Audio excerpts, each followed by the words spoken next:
My son's best friend just turned 13, and in his family, 13th birthdays are a huge deal. In addition to a massive party, his parents also took him to Disney World. And what was really cool, they invited my son to attend as well. The weird thing was my wife was hesitant to let him go. She said it was unfair to allow our son to go when our 9-year-old daughter couldn't, especially since she really loves Disney and princesses. My response was, our kids aren't gonna always have the same exact opportunities, right? And if we set a precedent here, we'll have to stick to it when our daughter gets a similar opportunity. So in layman's, we'd just be punishing both of our children needlessly all the time. My wife then reluctantly agreed that we should let him go. To make sure everything went smoothly, I gave our son some extra money so he could buy his sister some souvenirs. His friend's parents even bought extra stuff for him to give to her. Still, when she saw him come back wearing a Star Wars t-shirt with a Mickey Mouse hat and a trading pin lanyard, she burst into tears. My wife later said we made a huge mistake and never should have let him go. It had been a few weeks since my son returned home, and I mistakenly thought all of this was behind us. Now,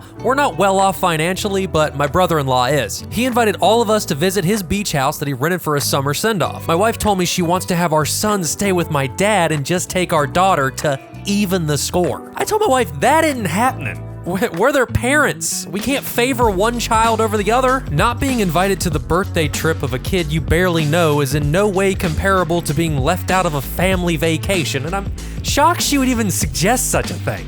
I refused to allow it, and now my wife's super angry at me, but I don't care. I'm not punishing my son for being lucky.